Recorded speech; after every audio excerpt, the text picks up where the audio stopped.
Hello and welcome once again to the Early Investing Podcast. I'm your host, Peter Clough, and thanks for tuning in the show today. Make sure you recommend it to a friend. As you know, here on the Early Investing Podcast, we talk about early stage investing via crowdfunding or other private placements, angel investing, etc. And this time we are actually going to talk with Vin Maru, who is with investinmj.com. And that is a site which is dedicated to tracking investments in the legal cannabis field, both medical and recreational use. And it's obviously a fast-growing field. We've had some other discussions here about it. This is going to be one more. This one's a little different in that a lot of the companies are public, and many of them are Canadian, as is Vin. He's based in Toronto, had a long career tracking precious metals in Canada. And so some of you out there are thinking precious metals, Canada, penny stocks, over-the-counter, corruption, fraud, stock promoters. Some of that's true, but there's also a lot of opportunity there. And Vin is sort of there to help us out and separate the good ones from the bad. The site, investinmj.com, has all sorts of information on the various companies involved, looking at all the major sectors, all sorts of investment opportunities and ways to go, a community to be a part of, and really just to learn more about it because, gosh, it's a bewildering array. Like any industry, when you step into it for the first time, there's a lot going on there you never even imagined. But they are specializing in it. They're one of the first that I've found analysts who has chosen to specialize specifically in the legal cannabis field. And we'll learn a lot about Canada and their rules. The most interesting one is medical cannabis is legal coast to coast in every province in Canada. That makes it a lot easier than the patchwork we have here in the United States at this point. Anyway, without further ado, this is Vin Maru speaking with me here on the Early Investing Podcast. Welcome once again to the Early Investing Podcast. Today our guest is Vin Maru, and Vin is with investinmj.com. And MJ, as you may have guessed, is marijuana. Vin, welcome to the show. Thank you, Pete. Peter. Can you just take a quick minute and give us a little bit of background about how you got involved in this kind of investing? Sure. Well, 10 years ago, I was following precious metals. And as you realize, the last couple of years have not been the best for the metals, but it's turning around. I see the sector improving, and I think it's back in a bull market. But 2.5 years ago, I caught on to what was happening in Canada with the legalization of medical cannabis and moving away from an older program where medical patients were allowed to grow for themselves. That was the MMAR program. Health Canada was moving towards a more commercial approach with commercial growers, so individuals weren't allowed to grow themselves. That program is called MMPR, and I mean there's marijuana for medical purposes regulation. So that had been in effect since 2014. And when I realized what was happening with the commercialization of this industry, I saw, wow, this is just a whole new sector or industry that's going to be evolving. And then seeing what was happening in the U.S., it really turned me on to the sector. And a lot of it was because there's probably wasn't at the time many analysts covering the sector. And I wanted to be one of the first to cover it. So, having that background with media and in the media industry, writing a newsletter, it just made total sense that the emerging cannabis industry was the space that I wanted to be in for sure. Excellent. So you are considering yourself an analyst in the industry at this point, and that's your main function is you are taking a look at the companies which are out there currently public in one form or another and evaluating those securities. Yeah, a research analyst. I provide the research to subscribers, and I had done a paid newsletter on precious metals industry where subscribers would pay for the research, and I haven't done that yet, but we'll see. It may happen with the industry. How many stocks are you currently following? Well, I follow a lot of the Canadian producers, and I have looked at the U.S. MJ-related companies in the past. I kind of got geared towards and focused more on the Canadian producers versus the U.S. Sure. And it really has been because Canada's more on the forefront when it comes to the legalization of medical cannabis all across Canada versus in the U.S. As you know, there's only a handful, half the states are, let's say, for medical and then a few recreational. So, right. I just kind of see the better opportunities and the better returns on some of these licensed producers have been in Canada versus some of the cannabis related companies are trading on the OTC, for example. Okay. So that is a really good point, and I probably should have made that one earlier, that the entire country of Canada has now legalized medical cannabis, and it's all one set of laws coast to coast, unlike the U.S., which is a patchwork quilt of regulations and progress. Absolutely. I mean, there's no issues with cross-provincial borders of shipments, and ironically, the Canadian landscape of how these licensed producers sell is they actually ship through postal service or couriers to end users, the medical patients, right through the mail system. So Nice. it's quite interesting that way. The other thing that's happening in Canada, which really has sparked my interest in a lot of these licensed producers, was last week, I believe it was, or the week before, the DEA came out saying they want to still do studies, and they're going to leave it scheduled illegal in the U.S. and crack down on what they do.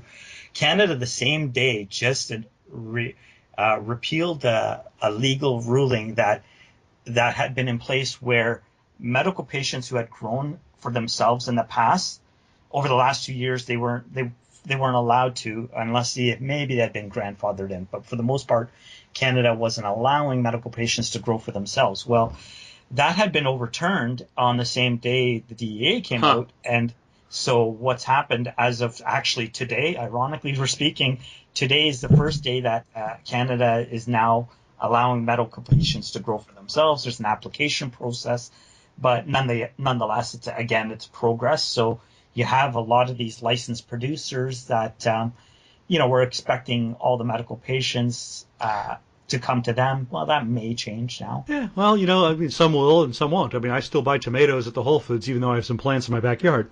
So I think that I guess it all depends, and I don't know if that's a legitimate analogy or not, but it's certainly, especially when you're dealing with medical.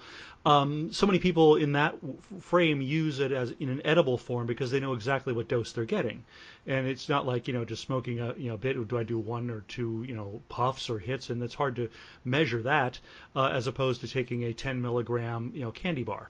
Let's back up again a little bit. You were dealing with analyzing Canadian gold and silver and other metal stocks, and that is an area which is notoriously full of, how shall we put this? Bad actors, fraud, corruption, stock promoters, penny stocks, craziness, or is that just the oil and gas out there? And I don't mean to disparage an entire industry, but there's sometimes you see Canadian precious metals penny stock and you go running. Sure. Are you seeing some of the same people who were in that field moving into the marijuana stocks? Oh, 2 years ago when this was all coming down with the commercialization, you were getting companies that were, Canadian mining companies all of a sudden becoming marijuana companies. And, there's still some out there. I really don't focus on those guys. So if, for the most part, if you don't already have a license to produce and a license to sell, then I'm not really focusing on those. There's only 39 companies in Canada that, 35 that have a cultivation and sales license. So and out of those, some are publicly traded, some are private going to becoming publicly traded. So those are the companies I'm really just focusing on at the moment. Well, that's why we have you there, Vin. We have you there to separate the wheat from the chaff, to find the real companies from the losers, and and following the ones that actually are licensed to cultivate and sell. That's a good start. Now, amongst those companies, you say some are private and some are public. You're following the public ones. Are you monitoring in any way any of the private early stage investment opportunities? I am actually, and some of them get forwarded to me. Many that have been forwarded are more so along the lines they're in the application process. They've got a ready to build, for example, but they're still way off from actually getting a cultivation license. And so I'm not really focusing on those. There are some of the licensed producers that are private. They're becoming public. One, for example, is Emblem Corp, which has been licensed to cultivate for last year. They just got their sales licensed and they're starting to generate revenues. They're a private company, but they're looking for a public listing in October, and they just closed, actually, ironically. They're just closing a private placement round where, they were only planning to do about 3 million in a raise, and they've gotten so way oversubscribed to the point where it's almost into double digit millions, like 9 million is the last book. Wow. And it just tells you the interest in these licensed producers that is out there. Now, the emblem is actually unique in that the CEO of Purdue Pharma is now the CEO of the pharma division. So the gentleman himself, he was the one that actually brought OxyContin to the market, John Stewart. That's interesting. So, but to have that pharma experience and bringing absolutely. drugs to the market, it really, and now he's with a medical cannabis company. It really shows you the interest that's out there from the pharma industry and just a lot of other. And then, this is the interesting thing with the with the DEA ruling that you mentioned in the U.S. By keeping it as a Schedule I drug, it is prohibiting. You can't do any research on that. So the big pharma, which some people are of the mind that they're ones that are blocking the widespread adoption in the United States and the rescheduling, because they want people to buy the ones that they have rather than what the cannabis may be able to do for them. And I don't know whether that is accurate or not, but it's a popular theory. And that, Canada is going to take the lead here. You're going to be doing research. You're going to be doing coast-to-coast, a properly regulated distribution of a product. And the market looks like it's going to be the first one to really, truly be active with a lot of producers. In the States, it's... I guess there's 9 states with various things on the ballot. Maybe it's more this year. And some are for straight up recreational licensing, etc. And it's going to grow, but until we got the federal government clearing the path, we're not going to see the kind of testing and for efficacy and for standardization that you really need to see for it to really truly become a medicine that it can be. And so this is encouraging that you have big pharma people getting involved in this. Mm-hmm. Well, it's just not big pharma. There's lots of players that are looking in this industry. For example, last month, Scott's, who's Miracle Grow, just announced an acquisition of a hydroponic deal with a light manufacturer, Gavita. Mm-hmm. It was for $135 million to acquire 75% of Gavita. And now Gavita is the biggest in terms of sales and for HPS lighting that goes into indoor greenhouse, that sort of thing. And last year, Scott's also did a deal to buy General Hydroponics for 130 mil. So, I mean, they've been on the acquisition trail just to acquire anything that has to do with the hydroponics or the commercial grow industry. Oh, they're in the pick and shovel business here. Sure. And I just don't believe that their strategy for Scott's is because the medical cannabis industry is opening up. I think they see the writing on the wall in terms of how agricultural, the ag industry is going to evolve, and it's going to be more of these greenhouses. Right, and urban farms and small scale farming and consolidation, and I think it makes a lot of sense. Yeah. And why wouldn't you want to get into that, if you're Scott's, and of course they've got the global distribution and the brand name, and putting their stuff out there, it makes an awful lot of sense for them to do that for cannabis and tomatoes. And everything in between. So with regard to 35 licensed companies at this point, obviously that is too many. There will be some shakeout. There will be some purchases. There will be some acquisitions. And if you were going to invest, and you're an analyst, I'm not asking you to actually recommend things, but are you identifying companies which you think are going to be acquirers or acquired? Take a look at that. Are you seeing people that you are rating as to their prospects, be they win or lose, in your ratings? Well, Cannabis Growth, which was Tweed, is the largest licensed producer in Canada, especially by market cap. And they, good question. I just didn't have it on. I'll give it to you. That's okay. I think it's CGC, but I'll get it to you in a sec while we're talking. Okay. They acquired another licensed producer not too long ago. They've got multiple facilities and locations. Their stock has had a great run in the last 2 or 3 months, much like Many of the licensed producers in Canada, so like Organogram, the market cap on it was about $440 million at one point in August. I would almost say is any of the licensed producers in Canada, if you do see a pullback over the next few months into December on the stock prices, most of them are actually going to be a great buy. And the reason is you've had the medical cannabis industry, and medical patients. That's not with the number of medical patients, I think it's about 40,000 in Canada. These companies are still not profitable, but Canada is actually moving towards legalization across Canada for the recreational market, and that is going to happen in 2017. So my speculation is a lot of the stocks have had a great run over the last few months and over the last year. Many have doubled, if not more, and we're starting to see a pullback. I think September through the fall into December, maybe a good time for these stocks that have gone parabolic to kind of come back, consolidate a little bit, have the December, tax selling season, and you get shares coming into the market and whatnot. I think then would be a great time to buy in order to look for a trade opportunity to sell, April, May, whenever Canada announces the recreational market and how it's the model for that. And I think a lot of these stocks will just go ballistic in price. When you're saying that 2017 is looking at recreational legalization, is that something which is official, or is that the assumption?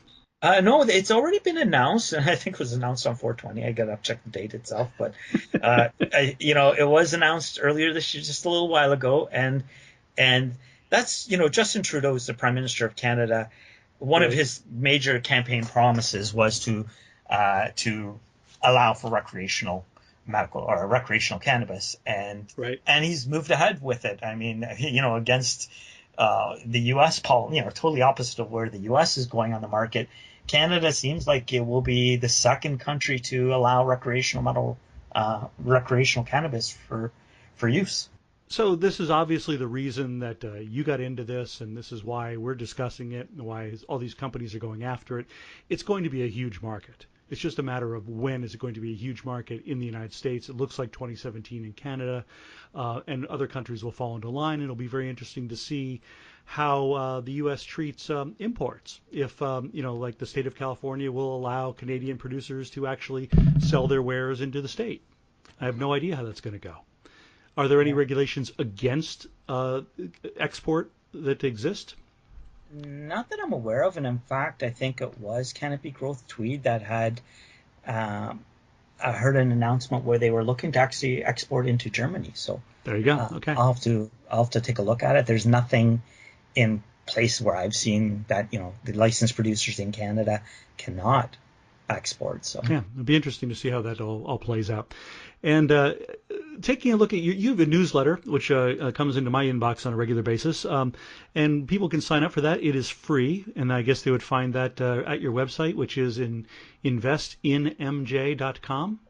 That's correct. Yeah. And invest, not investing, but just investinmj.com. And you can sign up for the newsletter, and on a regular basis, Vin and his team will keep you informed on all the things which they are looking at in this whole field. It's a very interesting, it's a good newsletter. And obviously, as he told you, he had years of doing things like this in a different industry, and he's just taken those skills into one with a high growth potential, which is what we're all about here as early stage investors. What else should we know, Vin, that I might not have asked you about? Even though I'm very bullish on the Canadian market, there are some opportunities in the U.S. One of the things I do look for, when it comes to investing in the sector, I always try to find out who's doing private placements, what price they're doing it at, and making sure that anyone who gets invested in the sector, try to always get in at a stock price that is similar to the last financing. So, for example, there's been a couple announcements with some of the LPs in Canada who've raised significant amounts of money in the last little while, and if the brokers are in there buying at that price, it's always maybe a good opportunity for the retail investor to kind of play along with the brokers and see where they're buying it, get in at the same price, because chances are good that they'll sell their stock at higher prices later on down the road. Is anyone doing a sector fund on medical cannabis? I haven't really seen a sector fund. I'm sure there's people looking at it. It's just, especially in the States, I don't think anyone's going to touch something like that just yet. Right. But what is out there is the marijuanaindex.com. They've got 4 indexes that they've put together. One's a Canadian, one's a global index, one's a U.S. reporting and a non-reporting, and they list a bunch of companies that are in the space, whether they're in Canada or the U.S. or reporting or non. And they have a great. They show the market caps, the symbols, the prices, and they've got a total index value as well. So I mean, the Canadian marijuana index, for example, right now, as I see it, it's 1.2 billion, 1.24 billion. So I mean, it just shows you where the value of the Canadian licensed producers are, but really, I think over the next few years, that number is going to grow significantly. Yeah, that's really interesting. That's a great way to track, and that's marijuanaindex.com, which is doing that data. Yeah, and the good thing is not just tracking, but I mean, if you're looking for investment ideas, this is where I'm actually going right now to start evaluating a lot of the U.S. opportunities, and it's a good place to start because these are already publicly traded companies. Maybe stay away from the OTC companies, but look at companies that are there that have a significant market cap that there's investor attraction to it for that reason. Right. So. And somebody who didn't just get a shell company and back into it or something like that, but is actually really a committed grower. Sure. Or producer or whatever their angle on the business is. That's right. You may find the shell companies that are there, and you're always going to find that. That's why I'm not really touching the OTC companies for the most part. But there are a few that I was actually just reviewing.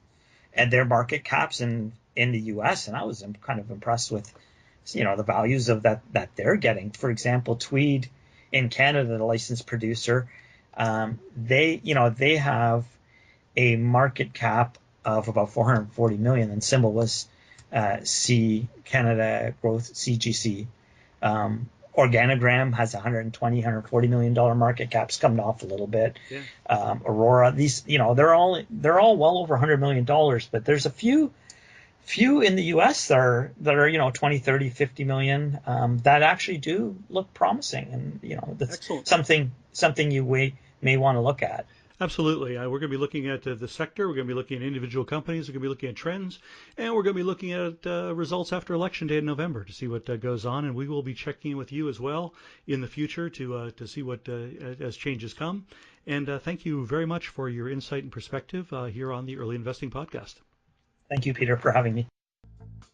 Thank you for listening to the Early Investing Podcast. This show is hosted and produced by me, Peter Clough. Our executive producer and founder of earlyinvesting.com is Adam Sharp. Special production assistance comes from Chris Pittman and Amanda Heckman. And our theme music, entitled Echo Schmecko, was created and performed by Roy Smith. Send feedback and comments directly to me at pclough, P-C-L-O-U-G-H, at earlyinvesting.com. Make sure you subscribe to the show, leave a comment or review at iTunes. The Early Investing Podcast is a public broadcast and is not intended to be personalized financial advice for any individual's specific situation. Every financial situation is unique, and early investing should not be relied upon and considered as personal advice. Early Investing is not licensed to render personalized advice and should be considered the public opinions of Early Investing and its guests. Any discussions or recommendations on specific financial securities or startup companies is not intended to address any listener's particular financial situation.